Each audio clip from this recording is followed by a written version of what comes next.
الحمد لله وكفى وسلام على عباده الذين اصطفى أما بعد فأعوذ بالله من الشيطان الرجيم بسم الله الرحمن الرحيم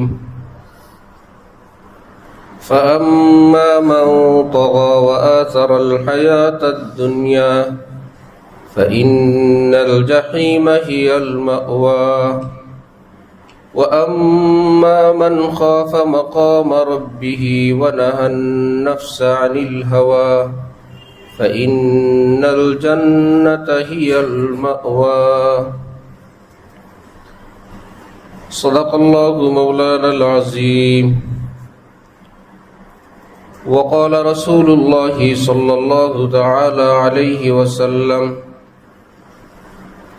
ألا إن في الجسد مضغة إذا صلحت صلح الجسد كله وإذا فسدت فسد الجسد كله ألا وهي القلب أو كما قال رسول الله صلى الله تعالى عليه وسلم মোহতারাম মুসলিয়ানে কেরাম, আমি আল্লাহ পাক রব্বুল আলামিনের পবিত্র কালামের অংশবিশেষ তেলাওয়াত করলাম এবং হযরত রাসূল করিম সাল্লাল্লাহু আলাইহি ওয়াসাল্লামের একখানা হাদিস শরীফ পাঠ করলাম। আল্লাহ পাক কোরআন শরীফ এবং হাদিস শরীফের কামিল হেদায়েত আমাদের সকলকে নসিব ফরমান। আল্লাহ পাকের মোহব্বত, আল্লাহ পাকের আজমতের জিন্দিগি আমাদের সকলকে দান করেন। সমস্ত গুনাহ থেকে দূরে থাকার তৌফিক দান করেন। অতীতের গুনাহ মাফ করে দেন। আগামীতে আল্লাহ পাককে খুশি করে বাঁচার, খুশি করে দুনিয়া থেকে যাওয়ার তৌফিক দান করেন। আল্লাহ পাক রব্বুল আলামিন কোরআনে পাকে ইরশাদ করেন, যারা সীমা লঙ্ঘন করে এবং দুনিয়াকে প্রাধান্য দেয়, দ্বীনকে প্রাধান্য না দিয়ে দুনিয়াকে প্রাধান্য দেয়, তাদের ঠিকানা জাহান্নাম। দুইটা কথা বললেন, পাশাপাশি রেজাল্ট বললেন। ফাআম্মা মান তাগা, যে ব্যক্তি সীমা লঙ্ঘন করে, ওয়া আসারাল হায়াতাদ দুনিয়া, এবং দুনিয়াকে প্রাধান্য দেয়, ফাইন্নাল জাহিমা হিয়াল মাওয়া, নিশ্চয় জাহান্নাম তার ঠিকানা। ওয়াম্মা মান খাফা মাকামা রাব্বিহি, আর যে ব্যক্তি এই বিষয়ের ভয় পায় যে আমাকে আল্লাহর সামনে দাঁড়ানো লাগবে, সব সময় এই কথা মনে রাখে, হাই यहाँ से तुझको जाना एक दिन, मुँह खुदा को है दिखाना एक दिन मरना है आखिर मौत है, कर ले जो करना है आखिर मौत है। এই দুনিয়ার জীবনটাই আমার শেষ জীবন না, আমাকে আল্লাহ পাকের সামনে আমাকে দাঁড়ানো লাগবে, জীবনের সকল বিষয়ের জবাব দেওয়া লাগবে।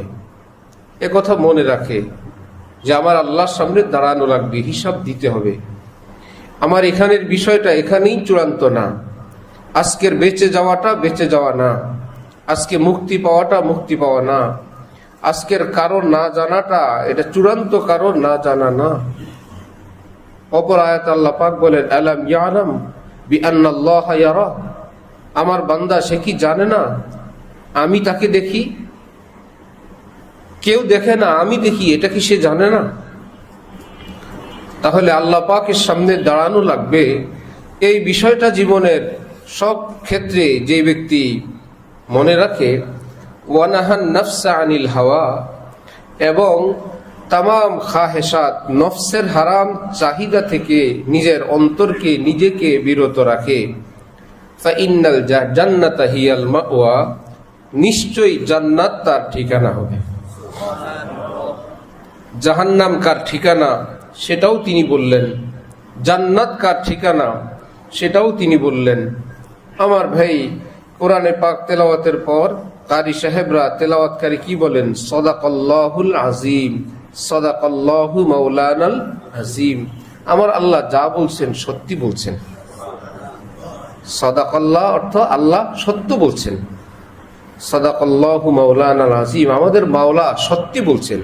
তিনি যা বলেন সব সত্যিই বলেন। তিনি সাফ পরিষ্কার ভাষায় তিনি যদি বলেন ফাআম্মা মান তাগা, যারা সীমা লঙ্ঘন করে জীবনের সর্বক্ষেত্রে, নিজের ব্যক্তিগত জীবন হোক, পারিবারিক জীবন হোক, ব্যবসায়ী জীবন, কর্মজীবন, রাজনৈতিক জীবন, যে কোনো ক্ষেত্রেই তার শুধু সীমা লঙ্ঘন, শুধু সীমা লঙ্ঘন। যে তাহলে এবং যে নিজের মনে যা চায় সেটাই সে করে, আর দুনিয়াকে প্রাধান্য দেয়। এক পাশে দিন, আরেক পাশে দুনিয়া। যে ভাই জুমার দিন, মুসলিম দেশ, মুসলিম সমাজ, এর মধ্যে আজান হয়ে যায়, এমনকি খুতবার সময় হয়, বাজারে ব্যবসা বাণিজ্য চলতে থাকে, বিয়ে শাদী আসছে, একদিকে সামাজিক কালচার, আরেকদিকে দ্বীনের বিধান। যে দ্বীনের কিছু হুকুম আহকাম আছে বিয়ে শাদীর জন্য, আবার সামাজিক কিছু রীতিনীতিও আছে। সমাজটা সেটা কি দ্বীন নাকি দুনিয়া? দুনিয়া। আল্লাহ পাক বলেন ওয়া আসারাল হায়াতাদ দুনিয়া, দুনিয়াকে প্রাধান্য দেয়, আমার দ্বীনকে সে মাগলুব করে, পরাজিত রাখে, পিছনে রাখে। এটা জাহান্নামী মানুষের চরিত্র, এটা জাহান্নামীদের বৈশিষ্ট্য। নিজের সন্তানকে পড়াবে যে ভাই সকালবেলা উঠেই তাকে ইংরেজি শেখানোর জন্য নিয়ে যাও, সকালবেলায় গিয়েই তাকে ইংরেজদের হাতে তুলে দাও। যে আসারাল হায়াতাদ দুনিয়া, দুনিয়াকে প্রাধান্য দিল। আলিফ বাতাসা তাকে শিখতে দিল না, আল্লাহর কোরআন শিখতে দিল না। লা ইলাহা ইল্লাল্লাহ মুহাম্মাদুর রাসূলুল্লাহ এইটুকুন সহি শুদ্ধ সে পারে না। হাদিসে পাকে আছে, বাচ্চা যখন কথা বলতে শুরু করবে সবার আগে তাকে কালেমা শেখাও, সবার আগে তাকে আল্লাহ শেখাও। আরে লা ইলাহা ইল্লাল্লাহ শেখানো হয়ে গেছে, আলহামদুলিল্লাহ, 1000 ডিগ্রির চেয়ে বড় ডিগ্রি সন্তানকে আল্লাহ পাক দিয়ে দিলেন।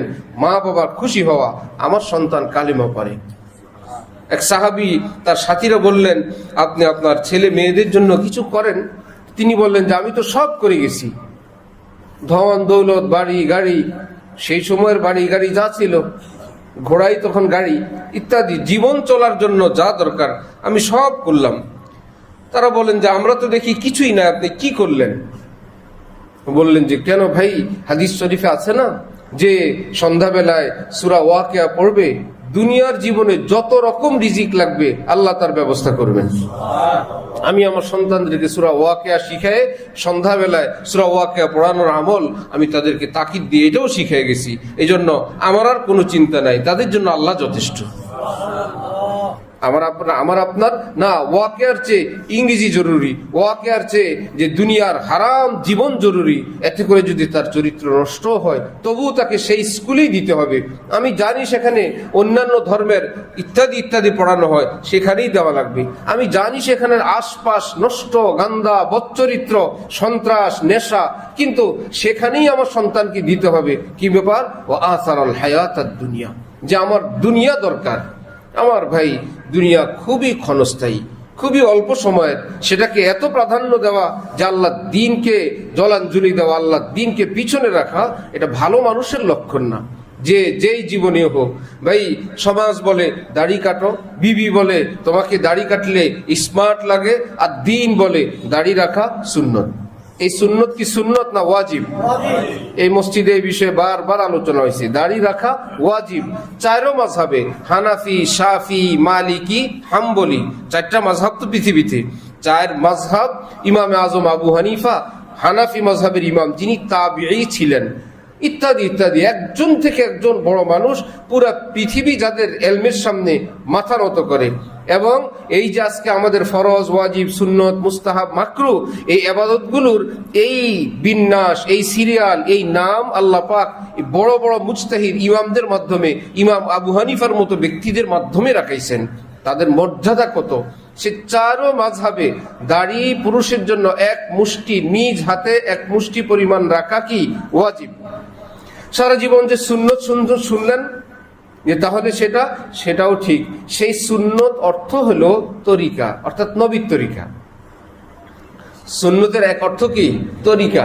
তাহলে দাড়ি রাখা নবীর সুন্নত মানে দাড়ি রাখা নবীর তরিকা। এই হিসাবে নামাজ পড়া কার তরিকা? নবীর তরিকা। রোজা রাখা নবীর তরিকা। হালাল খাওয়া নবীর তরিকা। পুরো শরীয়তের যে কোনো একটা আমলই তো নবীর তরিকা। ওই অর্থে হইল সুন্নত। ভাই নবী নামাজ পড়তেন, আমিও পড়ি। ভাই নবীজি রোজা রাখতেন, আমিও রাখি। ভাই নবীজি মানুষের উপকার করতেন, আমিও করি। ভাই নবীজি কাউকে জুলুম করতেন না, আমিও করব না। পর উপকার করতেন, আমিও করব। অর্থাৎ নবীর জীবন, নবীর সুন্নত, নবীর তরিকা, এটার এক নাম হলো কি? সুন্নত। আর যদি ফরজে আইন সবচাইতে বড়, ফরজে কেফায়া তারপরে, ওয়াজিব তারপরে, সুন্নতে মুআক্কাদা তারপরে, সুন্নতে গায়রি মুআক্কাদা তারপরে, ইবাদতের যে একটা সিরিয়াল আমরা জানি যতটুকু, এই সিরিয়ালে দাড়ি রাখা হলো ওয়াজিবের সিরিয়ালে। দাড়ি রাখা কি সুন্নত না ওয়াজিব? আর ভাই হযরত সাদত সাহেব রহমতুল্লাহ আলাইহির সামনে এক ব্যক্তি আসছেন, খুব সম্মান করলেন। চলে যাওয়ার পর কেউ জিজ্ঞাসা করলো, হযরত দাড়িবিহীন লোকটাকে আপনি এত সম্মান করলেন? সাদত সাহেব রহমতুল্লাহ আলাইহি বলেন, না ভাই দাড়ি আছে তো, ছিল এই লোকের। সবাই বলে আল্লাহ, দাড়িবিহীন লোক আমরা সকলেই দেখলাম। হযরত বলেন দাড়ি ছিল, এ কেমন কথা? বারবার বলার পর সাদত সাহেব রহমতুল্লাহ আলাইহি হেসে দিলেন, বললেন, আরে জালেমরা, দাড়ি ওর অন্তরে উঠে গেছে, আমি দেখছি, তোমরা দেখো নাই। দাড়ির প্রতি তার শ্রদ্ধা আছে, মোহব্বত আছে, অপেক্ষায় আজ না কাল সে রাখবে ইনশাল্লাহ। এই না সে একদম চূড়ান্ত সিদ্ধান্ত নিছে আমি রাখবো না, দাড়ি না রেখেই কবরে যাব। এইরকম মুসলমান পাওয়া মুশকিল। এইরকম মুসলমান পাওয়া খুব দুষ্কর যে একদম চূড়ান্ত ফয়সালা, মৃত্যুর আগে দাঁড়িয়ে রাখবো না। আমার ভাই, যেহেতু সকলের মধ্যে এই নিয়ত, এই হিম্মত, ইনশাল্লাহ দাঁড়িয়ে রাখবো, আজ বা কাল আল্লাহ পাক কখন ডাক দেন তো কিভাবে যাব? আমাদের এক দোস্ত বেচারা হজে যাবেন, হযরত ওয়ালা দামাত বারাকাতুহুম কথায় কথা বললেন, তো দাড়ি কি করবেন? বললেন, নিয়ত করছি হযরত হজের থেকে সেই দাড়ি রেখে দিব। মাশাআল্লাহ, এটাও ভালো। হযরত ওয়ালা বললেন, দাড়িবিহীন চেহারা নবীজিকে দেখাবেন, দেশে এসে দাড়ি রাখবেন, এর চাইতে এটা কি ভালো না? এখান থেকে দাড়ি নিয়ে নবীজি রওজার সামনে দাড়ি সহ দাঁড়াবেন। ইয়া রাসূলুল্লাহ, আপনার বাগান নিয়ে আসছি। তো 2 দিন পরে যেটা, সেটা আগেই হযরত ওয়ালা করাচি রহমতুল্লাহ আলাইহি মসজিদ মাদ্রাসার সেখানে কমপ্লেক্সে কেউ বলছে, হযরত আমি 1 লাখ টাকা দিব। তো হযরত রুমে গেলেন। হযরত ওয়ালা বললেন, তো কখন দিবা? বললেন, হযরত ওয়ালা, আমি আমার বাসায় টাকা আছে, ইনশাআল্লাহ আমি এক সময় এসে দিয়ে দিব। আরে ভাই, দিবা যখন, তখনই তো আল্লাহ পাক খুশি হবেন। তো তুমি এখন গিয়ে নিয়ে আসতে পারবে না? আসেই যেহেতু টাকা, হযরত আমি এখনই গিয়ে নিয়ে আসি বাসার থেকে। তো হযরত আল্লাহ আবার একজনকে বললেন, সে কোথায় তার বাসায় যাবে আসবে, তোমরা একজন তাকে সহযোগিতা করো। কারো কাছে আছে না? আছে, একজন তাকে দাও ভাই, সে তুমি বাসার থেকে এনেই দিয়ে দিবে। তো একজন তাকে 1 লাখ টাকা দিল। সে এসে হযরত আল্লাহর কাছে বললেন, হযরত আমি 1 লাখ টাকা দিলাম। বললেন, দেখো ভাই, আল্লাহকে খুশি করবা তো 2-4 দিন পরে করবা, একটু পরে করবা, সুযোগ যদি থাকে একটু আগেই করো। সুবহানাল্লাহ, আল্লাহ পাককে খুশি করব, ভবিষ্যতে করব। ভাই, কারো ক্ষুধা লাগছে, যে তার সন্তানকে যদি বাবা বলে, ঠিক আছে তোমাকে খাবার বিকালে দিব, ক্ষুধা লাগছে এখন, ঠিক আছে ইনশাল্লাহ তোমাকে রবিবারে আমি বিরিয়ানি খাওয়াবো, সে কি খুশি হবে? ঠিক আছে খাওয়াবে, এইটুকুন তো খুশি, কিন্তু এখন খাইলে যে খুশি হইতো সেটা তো আর হবে না। আল্লাহ পাককে রাজি করব, এটা একটা ভালো কথা, এতেও আল্লাহ খুশি হন। কবে করব না করব, আবার মৃত্যুর কথাও কারো জানা নাই। না জানে বুলালে পিয়া কিস ঘড়ি তো রহ যায় তখতি খাড়ি কি খাড়ি, হঠাৎ ডাক আসবে তো এভাবেই সব কিছু ফেলে চলে যাওয়া লাগবে। আর যে যার যেভাবে মৃত্যু হয়, কিয়ামতের মাঠে তো সেভাবেই উঠবে। আল্লাহ, কিয়ামতের দিন আমি কিভাবে উঠবো? এইভাবে উঠবো? এই বদ্দিনী এই জীবন নিয়ে আমি উঠবো না? না, আমি এখনই দিনদার হই। লা তামুতুন্না ইল্লা ওয়া আনতুম মুসলিমুন। আল্লাহ পাক বলেন, পাক্কা মুসলমান না হয়ে কেউ মৃত্যুবরণ করবে না। তার মানে মৃত্যু কখন হয় সেটা তো তুমি জানো না। মৃত্যুবরণের জন্য প্রস্তুতি নিয়ে থাকো। যখন ডাক আসবে তুমি বলবা, আলহামদুলিল্লাহ, খুব ঠিক আছে, আমি তো কবে থেকেই প্রস্তুত। আমাদের উস্তাদ হযরত ঢাকি হুজুর রহমতুল্লাহ আলাইহি যেমনটা বলতেন, যে দোস্তজি আসলো না, দোস্তজি আসলো না। লোকেরা বললো, কে দোস্তজি? হযরত আজরাইল আলাইহিস সালাম। আর আসলেই জিজ্ঞাসা করবো, দোস্ত এত দেরিতে আসলেন? কি ভাইরা, মৃত্যুর জন্য অপ্রস্তুত ছিলেন না প্রস্তুত ছিলেন? এতটা প্রস্তুত, ওনার কাছে বিরক্ত লাগতেছে, আসে না কেন? আসলেই বলবো, দোস্ত যে আসলেন না। এবং ওনার ছেলে এখনো জীবিত আছেন, হযরত মাওলানা ইউসুফ আব্দুল মজিদ, তারা মসজিদের খতিব ছিলেন, কামরাঙ্গীচরে ওনার বাড়ি বাসা। উনি বলেন যে আব্বার মৃত্যুর কিছুক্ষণ আগে হঠাৎ বলে উঠলেন, দোস্ত। এর কিছুক্ষণ পরে ইন্তেকাল হয়ে গেছে। সারা জীবন যে বলছিল আজরাইল আসলেই বলবেন দোস্ত, এত দেরি করলেন, এত কথা আর বলতে পারেন নাই, হঠাৎ দোস্ত বলে উঠছেন। তার মানে আজরাইলকে তিনি দেখে ফেলছেন, দেখে বলে উঠলেন দোস্ত। কিছুক্ষণ পরে ইন্তেকাল হয়ে গেছে। এই ব্যক্তি এতটা ঈমান ইসলাম নিয়ে ছিলেন যে যখন ডাক আসবে ঠিক। ঢালকানগর মাদ্রাসার মুহতামিম হযরত মাওলানা মুফতি জাফর সাহেব দামাত বারাকাতুহুম, আমাদের উস্তাদ, ওনার শ্বশুর ছিলেন গহডাঙ্গা মাদ্রাসার শেখুল হাদিস হযরত মাওলানা আব্দুর রউফ সাহেব রহমতুল্লাহ আলাইহি। সে এলাকায় ঢাকার হুজুর নামেই প্রসিদ্ধ। জীবনভর সেখানেই থাকতেন। এত বড় আলেম, বহু মাদ্রাসায় বুখারী পড়ান। সকলেই বলেন আপনি ঢাকায় চলে আসেন, ফ্যামিলি ঢাকা থাকে, ছেলে মেয়েরা সব ঢাকায়, বড় বড় আলেম ওলামা, আপনিও আসেন এখানে। বললেন না, আমার শামসুল হক ফরিদপুরি গহডাঙ্গা রেখে গেছেন, হযরত আমাকে এখানে রেখে গেছেন, আমি এখান থেকে যাইতে পারবো না। আর দূরে গেলে তো মৃত্যু হইলে তো আমার কবর সেখানেই হবে, গহডাঙ্গা মৃত্যু হইলে সদর সাহেবের পাশে আমি শুইতে পারবো। এই ব্যস্ত, এই বুড়া বয়সে যে এই সারা জীবন এই গহডাঙ্গার মধ্যে আছেন। তো ওনাকে আমাদের সাথী সঙ্গীরা বলতো পলিথিন হাজি। কি হজে যায়, পলিথিন একটা হাতে করে এয়ারপোর্টে চলে গেছে, হয়তো ওখানে গিয়ে বাসায় জানাইছে আমি তো হজে চলে যেতেছি, অথবা ওখানে গিয়ে বলছে আমি তো এসে গেছি। প্রতি বছর হজ উমরা এতটা ওনার কাছে যে ভাই কি হয়েছে, যা আছে এই লুঙ্গি একটা বা কাপড় যা কিছু আছে ব্যাগের মধ্যে আছে, যে কোনো জায়গায় ছিল ওখান থেকে রওনা হয়ে চলে গেছেন, হজে যাইতেছেন। কত সিন্নি সালাদ, ডাক ঢোল, জরুরি প্রয়োজনীয় অপ্রয়োজনীয় কত মাইকিং, যে বেচারা আমার কোনো পরিচয় নাই, কোনো জরুরত নাই, তার সঙ্গে দোয়া করবেন হজে যাইতেছি, মানে আমি হজে যাই এই এলান, আর আসার পরে তো আর কথাই নেই। তো ছাত্ররা মজা করে বলতো পলিথিন হাজি, পলিথিন হাতে করে হজে চলে যেত।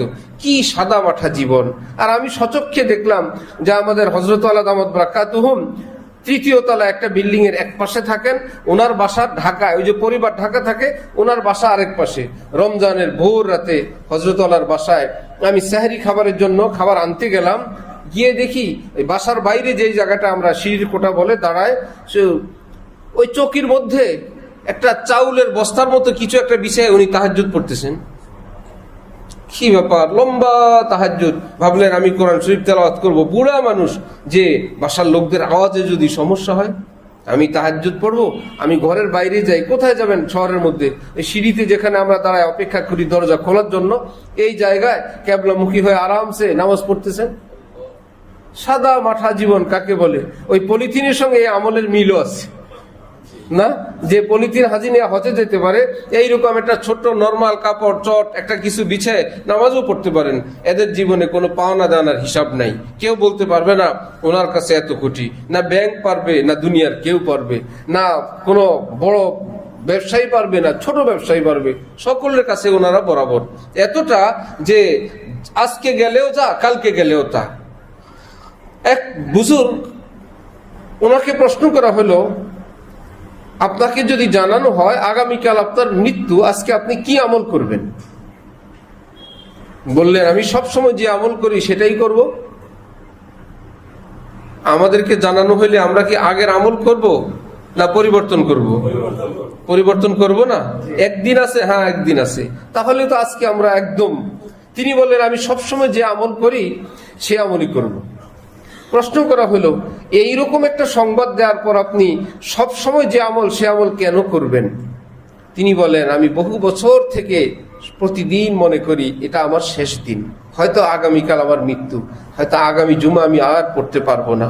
সুতরাং তোমার সংবাদের কারণে আমার কাছে নতুন কিছু আসে নাই, আমি আগামীকাল মৃত্যু এই প্রস্তুতি নিয়ে আমল করতেছি অনেক আগে থেকেই। এই জন্যই বললাম আগে যে আমল করতাম সে আমলই করবো। হয়তো আগামীকাল মৃত্যু, যাদের মৃত্যু হয় তাদেরকে এইরকম একটা দিন ছিল না সেটাই শেষ দিন ছিল কি না? সে কি জানতো এটা শেষ দিন? একটা অজানা গন্তব্যে আমরা ধাবিত হচ্ছি, অজানা গন্তব্যের দিকে আমরা অগ্রসর হইতেছি। আমার ভাই, এইরকম ঝুঁকিপূর্ণ একটা হায়াত নামক এক বস্তু নিয়ে থাকি যে কখন সেটা শেষ হবে, কখন ডাক আসবে, যখন তার কোনোই গ্যারান্টি নাই, সেখানে দুনিয়াকে এতটা প্রাধান্য দেওয়া, নিজের ছেলে মেয়েকে দুনিয়ার হাতে তুলে দেওয়া, হারামের মধ্যে তাদেরকে ডুবাই দেওয়া যাওয়া, হারাম শিক্ষা দেওয়া যাওয়া। হযরত সদর সাহেব রহমতুল্লাহ আলাইহি নিজের বড় ছেলে, ছোট ছেলে, তাকে জিজ্ঞাসা করলেন যে বলো তো, আমি বড় না তোমার ভাইয়া বড়? বাপ যদি তার ছেলেকে বলে আমি বড় না আমার ছেলে বড়, ছোট ছেলেকে বলতেছেন তোমার ভাইয়া বড় না আমি বড়, বলো। তো ছেলে বললেন যে হযরত, বাবা আপনি বড়, বাবাই তো বড় হয়। সদর সাহেব বললেন না বাবা, আমি বড় না, আমি কোরআন শরীফের হাফেজ হইতে পারি নাই, তোমার ভাইয়া কোরআনে পাকের হাফেজ, সে বড়, আমি বড় না। যাকে আল্লাহ কোরআন দেন সে বড় হয়। মুহিউস সুন্নাহ হযরত শাহ আবরারুল হক সাহেব রহমতুল্লাহ আলাইহি পৃথিবী বিখ্যাত এক আলেম, এক বুজুর্গ, বাংলাদেশের সকল শ্রেণীর সকল আলেম যাকে শ্রদ্ধা করতেন। ভারত, পাকিস্তান, পুরো উপমহাদেশে ওনার সম্মান এবং সুখ্যাতি, ওনার বুজুর্গি, তাকওয়া, তার উপাধি ছিল মুহিউস সুন্নাহ, সুন্নতের সবক দেনেওয়ালা, উম্মত যে সুন্নত ভুলে গেছে সেগুলোকে আবার জাগ্রত করনেওয়ালা, যে হযরত শাহ আবরারুল হক সাহেব রহমতুল্লাহ আলাইহি। শুধু বাংলাদেশে আসার তারিখ যদি ঠিক হইতো, যে হ্যাঁ হযরত শাহ আবরারুল হক সাহেব বাংলাদেশে আসার তারিখ হয়েছে, মাদ্রাসা এবং যেখানে যেখানে ওনার সম্ভাব্য যাওয়ার সব জায়গায় ধোয়া মুছা শুরু হয়ে গেছে। মাদ্রাসার মাঠ একটু উঁচু নিচু আছে, সেটা সমান হইতেছে, এই মাদ্রাসায় এই ঠিক করছে, বিশেষ করে বাথরুম পরিষ্কার হইতেছে, তালেবে ইলমদের কার্পেট নতুন লাগানো হইতেছে। কি ব্যাপার, উনি তো আসবেন যাত্রা বাড়িতে, ভাই কখন কোন মাদ্রাসায় যায় ঠিক নেই। গিয়েই মাদ্রাসা গিয়ে বড় শানদার মেহমানখানা ইত্যাদি, বলতেন যে ভাই মক্তবের বাচ্চাটা পড়ে কোথায়? মাদ্রাসায়। চলো হযরত মক্তব দেখবেন। গিয়া দেখে মেহমান খানায় যে স্পেশাল কার্পেট, এসি ইত্যাদি, মক্তবে সেটা নাই। বললেন আজিব ভাই, আমি হলাম তোমাদের মাদ্রাসার মেহমান, বা যারা মেহমান আসে তাদের তো বড় সম্মান, আর তালেবে ইলমরা হইল নবীর মেহমান, তাদের কোনো সম্মান নাই। মেহমানের সম্মান আছে, নবীর মেহমানের সম্মান নাই, তাদের এরকম কেন? তো যাওয়া হয়, হযরতকে নেওয়া হইতো যে ভাই হযরত চলেন আমরা দরসে হাদিসে যাই, যেখানে হাদিস শরীফ পড়ানো হয়। সেখানে গিয়ে দেখা যেত মাশাআল্লাহ বুখারী শরীফ যেই জামাতে রুমে পড়ানো হয়, তুলনামূলক পরিপাটি সাজানো গুছানো থাকে। হযরত বলতেন দরসে কোরআন কাহা হয় ভাই, কোরআন শরীফ পড়ানো কোথায়, হেফজখানা কোথায়, নাজারা মক্তব কোথায়? সেখানে নিয়ে গেলে দেখা দিল এত উন্নত কার্পেট না। হযরত বলতেন যে ভাই বুখারী শরীফ বড় না কোরআন শরীফ বড়? সবাই বলতো হযরত কোরআন শরীফ। তো বুখারী শরীফের রুম স্পেশাল, এর চাইতে বড় কিতাব কোরআন শরীফ, তার রুম নরমাল, এই জুলুম কেন ভাই? যে বড় তার চেয়ারও বড়, সম্মানও বড়। এইরকম মনের এক মানুষ ছিলেন উনি, বিশাল বড় শাহী চেয়ারে বসা, বড় মজমা। ছোট্ট কোনো শিশু কোরআন শরীফ পড়বে, হযরত চেয়ার থেকে নেমে যেতেন। নামাটা জরুরি না, কিন্তু আজমতে কোরআন ওনার অন্তরে এতটা থাকতো, উনি চেয়ার থেকে নেমে ওই ছোট্ট শিশুকে কুরসিতে বসতে দিতেন, আর বলতেন যে কোরআন তেলাওয়াত করবে, এই কুরসিতে বসা তার অধিকার। নিচে নেমে যেতেন। আল্লাহু আকবার! কি মানুষ ছিলেন তারা, কেসা মানুষ ছিলেন। আমার ভাই, এই মানুষরাও তো দুনিয়ায় আসছেন, আর আমরাও দুনিয়ায় আসছি। তারাও দুনিয়া থেকে চলে গেছেন, আমরাও একদিন দুনিয়া থেকে চলে যাব। বড় পীর জিলানীরাও আসলেন, তারাও গেলেন। এক ইংরেজ দেখছে যে আমি ভারতবর্ষে সফর করলাম, এক আজব দৃশ্য দেখলাম ভারতে, যে সেখানে গিয়ে দেখি যে মুসলমানদের এক নেতা থাকেন কবরে, মাটির নিচে রাজত্ব করেন মাটির উপরে।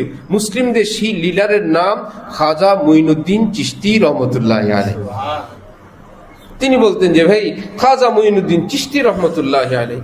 এই জন্য আমার ভাইরা, জীবন সকলেরই আছে, শিয়াল কুকুরেরও আছে, গরু ছাগলেরও আছে, কাফের মুশরিকদেরও আছে, মুসলমানেরও আছে। আল্লাহ পাক তো আমাকে অন্যান্য জানোয়ার বানান নাই, আল্লাহ পাক আমাকে অমুসলিম ঘরে বানায় অমুসলিম রাখেন নাই। আল্লাহ পাক আমাদেরকে ঈমান ইসলামের মতন বড় দৌলত দান করছেন। তো নিজের সন্তানাদিকে রেখে যাব, কি রেখে যাব তাদের কাছে, কি দিয়ে যাব? আল্লাহ পাক আমাদেরকে তাদেরকে দ্বীন শেখানোর তৌফিক দান করেন। সন্তানকে দ্বীন শেখানো পিতামাতার উপর ফরজে আইন। সন্তানকে দিন শিখানো কার উপর ফরজে আইন? পিতা মাতার উপর ফরজে আইন। এই দিন মানে মুসলমানরা মনে করে কোরআন শরীফ পড়া শেখানো। যদি কেউ মনে করে আমরা মুসলমান যেহেতু বাচ্চাকে কোরআন শরীফ পড়ানো উচিত, এই ফরজটা তো আদায় করা দরকার। এই ফরজ আদায়ের জন্য একজন হুজুর ঠিক করবে সর্বনিম্ন মাত্রার, সর্বনিম্ন পয়সার। সেখানেও কত বেইনসাফি, কত বড় জুলুম। ক্লাস 4, 5, 6, 7, 8, 9, 10 IAB এর প্রাইভেট পড়তেছে 5,000, 8,000, 10,000, আরো বেশি হোক, কমপক্ষে 2-4 হাজার টাকার নিচে তো আর প্রাইভেট নাই। 1,000 নিচে প্রাইভেট আছে? 1,000-এ কোনো প্রাইভেট আছে? নাই। শর্তই দিয়ে দেয় এত টাকা দিতে হবে, পাশাপাশি প্রতিদিন নাস্তা খাওয়াইতে হবে, কমপক্ষে 2-4 হাজার। আর কোরআন শরীফ যিনি পড়াবেন 200, 400, 500 টাকা। যদি 500 হোক আর যাই হোক, ইংরেজ বলার জন্য যত, কোরআন বলার জন্য তত না। শেখুল হাদিস আল্লামা আজিজুল হক সাহেব রহমতুল্লাহ আলাইহি পড়তেন ভারতে।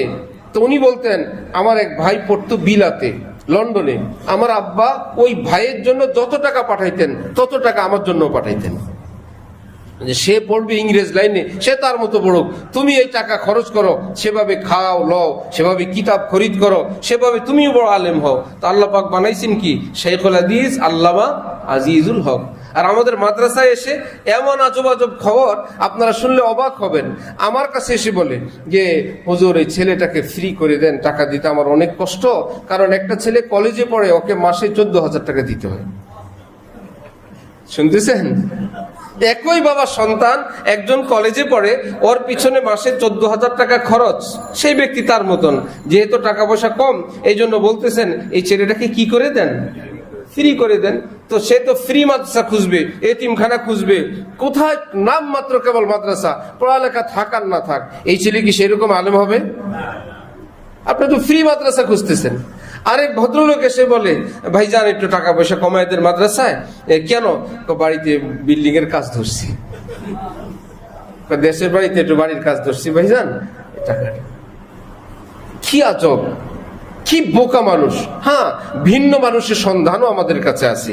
এইরকম মানুষও আছে যে মাদ্রাসায় ভর্তি করাইতে এসে বললো আমি শুধু মাদ্রাসা না, আমার বাচ্চারা যখন স্কুলে পড়ছে, আমার সেই থেকে নিয়ে আজ পর্যন্ত শিক্ষা সামগ্রী এবং স্কুল মাদ্রাসায় যাতায়াতে আমি কোনোদিন রিক্সা ভাড়া মূলাই নাই এবং শিক্ষা সামগ্রীর দাম দস্তুর করি নাই। সে যা চায় আমি তাই দেই, যে ভাই টাকাটা তো একটা কাজে লাগলো, এটা তো নষ্ট হয় নাই। 2 পয়সা পাইলে সেই ব্যক্তি পাইছে, ফাও তো নেয় নাই, একটা কিছু বিক্রি করেই তো পাইছে। রিক্সাওয়ালা তো রিক্সা চালাই নিছে, 10 টাকার যদি 15 টাকা নেয়, সে তো অন্যায্যভাবে নেয় নেই। ঠিক আছে, নেক, সে আমার এই টাকাটা এক ভাই পাইলো, দোকানদার 2-4-5 টাকা বেশ কম চাইলো, থাক 5 টাকা। সে চিন্তা করছে এটা রেখে গেলে তো সব থেকেই যাবে, যতটুকু কাজে লাগাইতে চাই। পাকিস্তানের এক বুজুর্গ, আমাদের হযরতওয়ালা ঢালকানগর আল্লামা শাহ আব্দুল মতিন বিন হুসাইন সাহেব, ওনার কাছে এখন বায়াত, ওনার সঙ্গে সম্পর্ক। সারা পৃথিবীতে যার মুরিদ, বড় নেককার। তো আমরা ওখানে গেলাম, বিশাল বড় লাইব্রেরি, ছাপাখানা, বই পুস্তক, দিনই বয়ান ছাপা হচ্ছে। আর বললো যে আমাদের যেখান থেকে এই চিঠি আসে, এখানে এতজন মানুষ, আমরা মাদ্রাসা, মসজিদ বা মুসলমানরা এত কপি কিতাব দেন, চিঠি আসে, মেইল আসে, তো আমরা ওনার ঠিকানায় এই কিতাব পাঠাই এবং পাঠানোর খরচও আমরা দিয়ে দিই। ফ্রি তো পাঠাই, আবার আমরা খরচও পাঠাই। এবং বললেন যে অনেকে আমাকে বলছে সেই ব্যক্তি যদি নিয়ে এগুলোকে বিক্রি করে, তো আমরা নির্ধারণ করলাম বিক্রি করলে তো তার মানে কেউ তো কিনে নিবে, কিনে নিয়ে তো পড়বে, তো কাজ তো হইলেই। ওই ব্যক্তি যদি খায় 2 পয়সা খাবে, সেটা তার ব্যাপার। সে যদি বিক্রি করতে পারে, তো যে পয়সা দিয়ে কিনে নিবে সে বেটা পড়বে না। আমার তো উদ্দেশ্য কেউ এই কিতাবটা পড়ুক। কেউ যদি করে, সে কিয়ামতে আল্লাহর কাছে জবাব দিবে, তার চুরির জবাব সে করবে। আমার কাছে তো কোনো ভাই এটা বলেই পাঠাইছে আমাদের এখানে 100 জন, আমাদের জন্য 100টা কিতাব পাঠান, আমরা ওনার জন্যই কিতাব পাঠাই দিই, উনি যা করে করুক। তো মাদ্রাসাগুলোর মধ্যে যে সামর্থ্যবান লোক আসছে আমাদের যাত্রাবাড়িতে মাদ্রাসা, আইসেই বলতেছে এই বিল্ডিং তো এগুলো আমাদের বাপ দাদার জায়গায়, আপনাদের এই বিল্ডিং, এই আশপাশ, এগুলো সব আমাদের সহায় সম্পত্তি। ভালো, শুনলাম। একটু পরে বলতেছে এই ছেলেটা ভর্তি করবো, মাসিক খরচটা একটু কমায় দেন। বললাম আগের কথায় পরের কথায় কি মিল? কোনো মিল আছে? আগের কথায় পরের কথায় তো মিল নাই।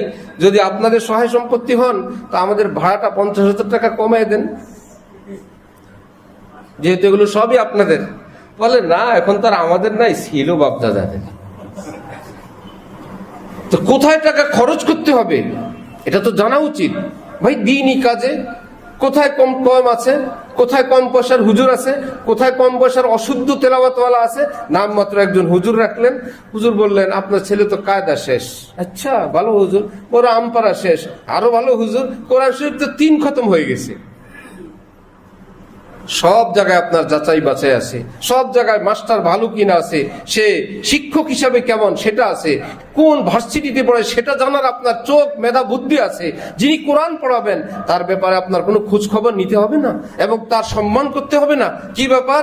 ওই সেই কথা, ও আসারাল হায়াত দুনিয়া, দুনিয়াকে উপর রাখে, দিনকে পিছনে রাখে। আল্লাহ পাক কোরআনে পাকে বলেন ফাইন্নাল জাহিমা হিয়াল মাওয়া, এইরকম দুষ্ট মানুষদের ঠিকানাই জাহান্নাম। কারণ সে দুনিয়াকে উপরে রাখে, দিন তার কাছে পিছনে এবং ছোট্ট বিষয়, তুচ্ছ বিষয়। আমার ভাইরা, আল্লাহ পাক জীবনের সর্বক্ষেত্রে আমাদেরকে দিনকে উপরে রাখা তৌফিক দান করেন। ভারতে কোনো মুসলিম কোন রাজ্যের বাদশাহ তার ছেলেকে কোনো মৌলভী সাহেবের কাছে কোরআন শরীফ পড়তে দিলে কয়েক সূরা পড়াইছেন। কয়েক সূরা পড়ানোর পর ওই বাদশাহ বেচারা খুশি হয়ে শিক্ষককে অনেকগুলো টাকা, নগদ টাকা দিলেন। সেই বেচারা নগদ টাকা নিয়ে হাতে নিয়ে বলতেছে, আপনি আমাকে এতগুলো টাকা দিলেন, আমি আপনার ছেলেকে সামান্য একটু পড়াইছি, সামান্য কয়েকটা সূরা এরকম পড়াইলাম, আর আপনি আমাকে এতগুলো পয়সা দিলেন। সেই বাদশাহ অবাক হইলেন, বললেন আল্লাহ এত ভিন্ন রুচির লোক। সে আমার ছেলেকে দিল কোরআন, সে বলে সেটা হইলো সামান্য। আমি দিলাম তাকে কিছু টাকা পয়সা, এটা নাকি অনেক। তার মানে তার মনের মধ্যে যে দুনিয়ার প্রতি সম্মান বেশি, দ্বীনের প্রতি সম্মান কম। এ তো আমার আগে আইডিয়া ছিল না। আগে যদি আমি বুঝতে পারতাম এই লোক দুনিয়া লোভী, দুনিয়াকে বড় মনে করে, আল্লাহ দ্বীনকে তুচ্ছ ছোট্ট মনে করে, এইরকম লোকের কাছে তো আমি আমার সন্তানকে দিতাম না। কি বলে, সে আমার সন্তানকে দিল কোরআন। হযরত ওমর ফারুক রাদিয়াল্লাহু তাআলা আনহুর ছেলে আব্দুল্লাহ ইবনে ওমর, মশহুর সাহাবী হযরত আব্দুল্লাহ ইবনে ওমর, সূরা বাকারা যেদিন শেষ করলেন, সূরা ফাতিহার পর দ্বিতীয় সূরার নাম কি?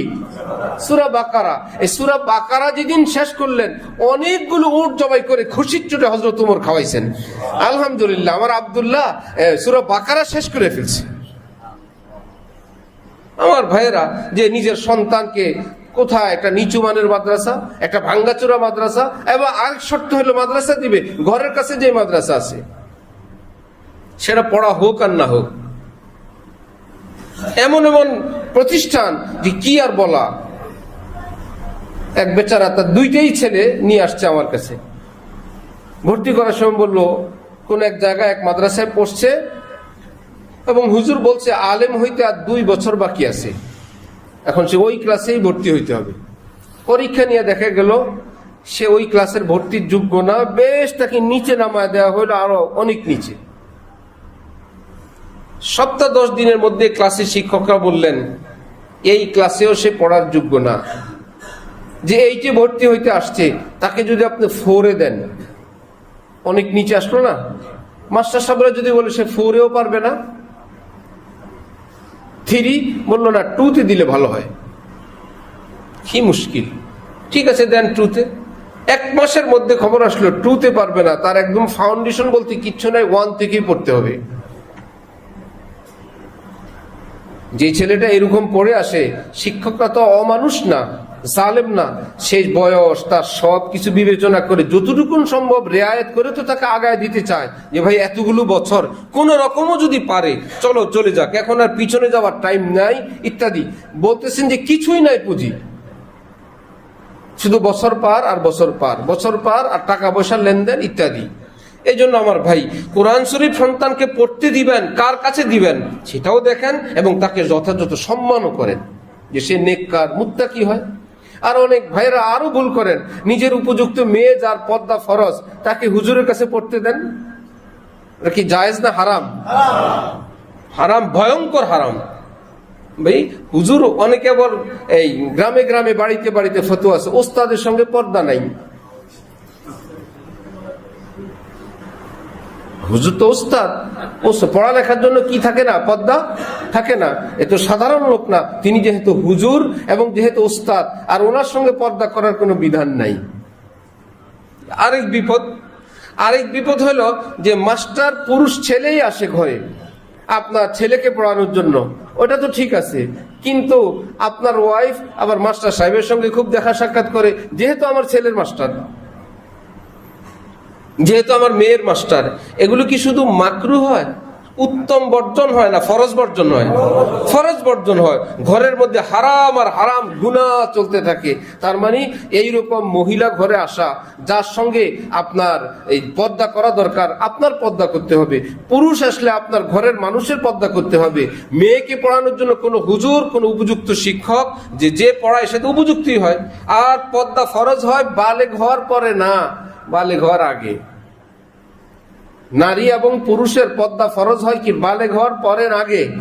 আগে মুরাহেক বলে, প্রাপ্তবয়স্কর কাছাকাছি যখন যাবে তখন থেকেই। মেয়েদের 8-9 বছর থেকে আস্তে আস্তে এই দূরত্ব সৃষ্টি করতে হবে, ধীরে ধীরে ধীরে ধীরে। ছেলেদের পোশাক বড় বড়, মেয়েদের হাফ প্যান্ট ছোট, মেয়েদের শর্ট প্যান্ট হাফ প্যান্ট পরায় বাসার মধ্যে ঘুরাইতে থাকে। আকল জ্ঞান যদি না থাকে, আকল জ্ঞান তো কেউ মাথার মধ্যে ঢুকাই দিতে পারবে না। আল্লাহ যা দিয়েছেন তো দিয়েই রাখছেন। কোরআনে পাকে মাঝে মাঝে আল্লাহ পাক বলেন আফালা ইয়াকিলুন, এগুলোর কি আকল নাই? আফালা তাকিলুন, তোদের কি আকল নাই? আমি তোদেরকে বিবেক বুদ্ধি দেই নাই? এই পৃথিবী সবকিছু বুঝো না? নোষ্টামি, নোংরামি, অশ্লীলতা তোমরা বুঝো না? ইত্যাদি ইত্যাদি। এই জন্য আমার ভাই, নিজের সন্তানের জীবন, আমাদের জীবন, সর্বক্ষেত্রে পারিবারিক জীবনে দিনকে আল্লাহ পাক উপরে রাখার তৌফিক দান করেন।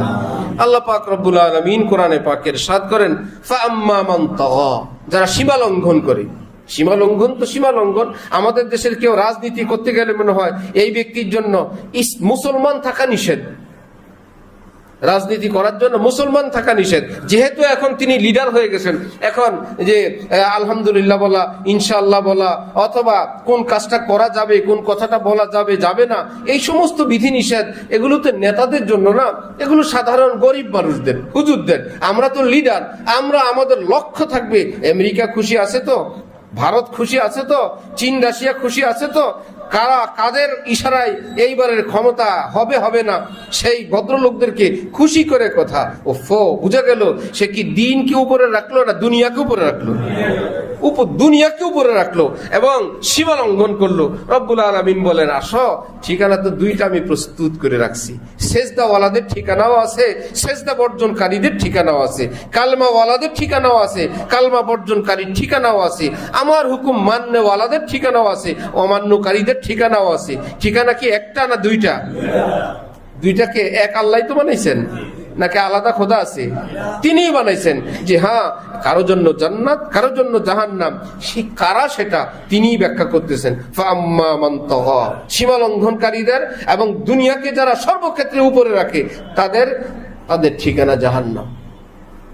ও আম্মা মান খাফা মাকাম রাব্বিহি, আর যে আমার সামনে দণ্ডায়মান হতে হবে, দাঁড়ানো লাগবে, এ কথা মনে প্রাণে, ভাই আল্লাহরে কি জবাব দিব, আল্লাহর কাছে কি বলবো, আল্লাহর কাছে কি বলবো?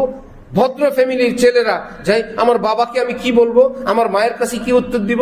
আবার কিছু ছেলে পেলে আছে এই শব্দ নাই, আরে কি মারে বলবো, লাগলে একটা ধমক দিয়ে দিব, বাবাকে একটা ধমক দিব, এত হিসাব কি? আর ভদ্র ফ্যামিলির ছেলেরা ঘর থেকে বের হইতে বলে আম্মু একটু দোকানে যাই, আয়সা বলে আম্মু এসে গেছি। সন্ধ্যার পরে একটু দেরি হইলে আমার মা আমাকে খুঁজবেন, এটা ভদ্রতা। ঠিক যেই বান্দা মনে মনে রাখে আমার আল্লাহকে আমি কি বলবো, আমার আল্লাহর সামনে আমি কি জবাব দিব। আর রব্বুল আলামিন বলেন নফসের হারাম চাহিদার বিরোধিতা করে। নফসের চাহিদা যে আমরা সাধারণত বলি নফসের চাহিদা, নফসের বিরোধিতা, সেটা হলো নফসের হালাল চাহিদা না হারাম চাহিদা? নফস যদি হালাল কিছু চায়, এবার সামর্থ্য থাকে, সেটার বিরোধিতা করা প্রয়োজন নাই। মনের চাহিদা, সেটার মনে যা চায় তার বিরোধিতা করা আমার উপর কর্তব্য না। ভালো কিছু খেতে চাইলো, বাজারে গেলাম, মন চাইলো ইলিশ মাছ কিনি, হঠাৎ মনে হইলো মনের বিরোধিতা তো করা জরুরি। যেহেতু মনে ইলিশ কিনতে চায়, আজকে ইলিশ কিনা যাবে না। কি ব্যাপার, বাসায় গেলে ইলিশ কই? জানো না, কোরআন শরীফে আছে মনের চাহিদার বিরোধিতা করা লাগে। আমি বাজারে গেলে আমার মন চাইতেছিল ইলিশ কিনি, বিরোধিতা করতে গিয়ে আর কিনতে পারিনি। এরকম কর্তব্য আছে আমাদের উপর। কেন?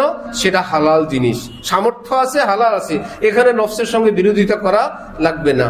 হযরত ওয়ালা করাচি, আমাদের দাদা পীর, উনি বলেন নফসের চাহিদা দুই প্রকার, একটা হালাল, একটা হারাম। কিছু হালাল চাহিদা আছে, কিছু হারাম চাহিদা আছে। হযরত বলেন যে ভাই, হালাল চাহিদা সাধ্য সামর্থ্য অনুযায়ী পুরা করবা,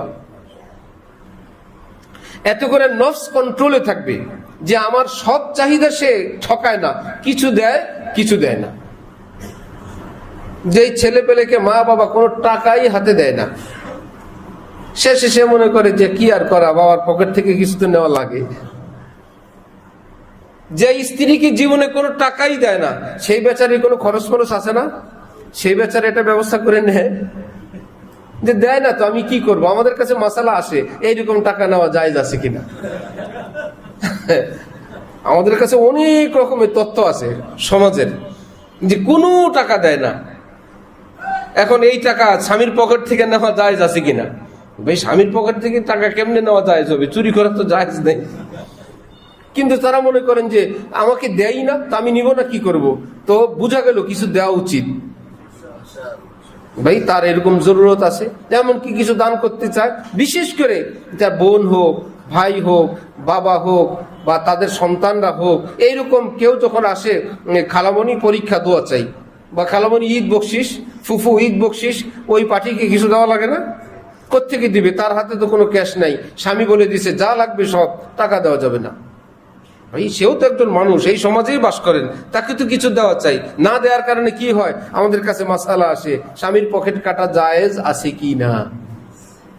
বলা হলো জায়েজ নাই, বললো পিছনে যেগুলো করছি সেটা তো হিসাবও নাই। বলা হলো যে একদিন বলে জায়েজ করে নেন, যে আমি তো এরকম ভুল বিচ্যুতি করছি, কিছু মাফ করে দিয়েন। তো কিছু দেওয়া উচিত যাতে পকেট না কাটে। তো নফসেরও এরকম চাহিদা, সে যদি দেখে আমার কিছু দেয়, তাহলে নফস পকেট কাটবে না, যে দেয় আমাকে, এটা দেয় সেটা দেয়। আর যখন হারাম কিছু চায়, খবরদার। ছেলে দেখলো মার্কেটে গেলাম, এটা দিল সেটা দিল, অনেক কিছু দিল, এইবার বললো বাবা একটা পুতুল কিনে দাও। না না, এটা কিনা যাবে না, এটা না জায়েজ, গুনাহ। আচ্ছা ঠিক আছে, আমার বাবা তো আমাকে অনেক কিছু দিচ্ছেন, চলো পুতুল নাই কিনলাম। আর যদি দেখা গেল সে কিছুই দেয় না, সে চুরি করে একটা পুতুল কিনবে। হযরত ওয়ালা করাচি বলেন নফসের চাহিদা দুই প্রকার, যেহেতু যেটা জায়েজ, হালাল, বৈধ, সামর্থ্য থাকলে সেটা পূরণ করো, তাহলে অবৈধ চাহিদা থেকে তাকে বারণ করা সহজ। আর যদি তাকে একদম কঠিন ভাবে তুমি প্রতিরোধ করো, কিছুই দাও না, হযরত বলেন তাহলে সে কিন্তু হালালটাও করবে, হারামটাও করবে। হযরত আল্লাহ উদাহরণ দিয়ে বললেন, গরুকে তুমি রশি দিয়ে বেঁধে রাখলা, খাবার দিলাই না, রশি যখন ছিঁড়বে তোমারটাও খাবে, আরেকজনেরটাও খাবে। রশি দিয়ে যদি বাঁধতেই চাও, ওই এরিয়ার মধ্যে কিছু ঘাস টাস দাও, সেই বেচারার ক্ষুধা অনেকটা দূর হইলে সে অত শক্তভাবে রশি ছিঁড়তে চাইবে না। চলো, কিছু তো খাবার আছে, কিছু তো পানি আছে। এই জন্য আমার ভাই, নফসের হারাম চাহিদার বিরোধিতা করলে, ওয়ানাহান নাফসা আনিল হাওয়া, নফসের বিরোধিতা করে। এখানে নফসের কি হালাল চাহিদার বিরোধিতা না হারাম চাহিদার? হারাম চাহিদার। যে মনে চায় ঘরে একটু ডিশের লাইন দিই, না, মনের এই চাওয়া পুরা করা যাবে। মনে চায় নাকি ইংলিশ কাটিং চুলটা কাটবো, অর্ধেক কামাবো অর্ধেক রাখবো, এটা পুরা করা যাবে না। মন চায় স্ত্রীকে নিয়ে একটু সিনেমা দেখি, এটা পুরা করা যাবে না। হ্যাঁ, মন চায় স্ত্রীদের কিনে বাসায় একদিন পোলাও খাই, পুরা করা যাবে। মন চায় একদিন আমরা সকলে মিলে ভালো কিছু খাই, পুরা করা যাবে, ইত্যাদি ইত্যাদি। ওয়ানাহান নাফসা আনিল হাওয়া, নফসের হারাম চাহিদার বিরোধিতা করে। ফাইন্নাল জান্নাতা হিয়াল মাওয়া, আল্লাহ পাক বলেন, আমি আল্লাহ ঘোষণা দিচ্ছি, নিশ্চয় এই শ্রেণীর মানুষদের জন্য জান্নাত হলো তাদের ঠিকানা। আল্লাহ আমাদেরকে জান্নাতি কাতারে শামিল হওয়ার তৌফিক দান করেন। এই জীবন যে যেভাবেই কাটে, জীবন যাবে। গতকাল রাত যেভাবে গেল, সকলের এক ধরনের খাট ছিল না, ল্যাব তো সব ফার্নিচারওয়ালা রুম ছিল না, কিন্তু রাতটা কেটে গেছে। ভাগ্য যদি ভালো হয় ঘুম আসছে, আর যদি আল্লাহর আযাব গজব কিংবা কোনো পেরেশানিতে থাকে, হাজার খাট পালঙ্গের মধ্যে শুধু ছটফট করেই তার রাত কেটে গেছে। সমানভাবে একটা দিন চলে গেছে। আগামী জীবনটাও এমনি যাবে। যদি একটু লা ইলাহা ইল্লাল্লাহ বলতে পারি, একটু আস্তাগফিরুল্লাহ বলি, কমপক্ষে নামাজ টুকুন পড়ি, একটু হালাল খাই, জুলুম অত্যাচার থেকে বিরত থাকি, তবুও তো কিছু প্রস্তুতি হলো। আল্লাহ আমাদেরকে সেই বুঝ বুদ্ধি মোতাবেক আমল করার তৌফিক দান করেন। ওয়া আখিরু দাওয়ানা আনিল হামদুলিল্লাহি রাব্বিল আলামিন।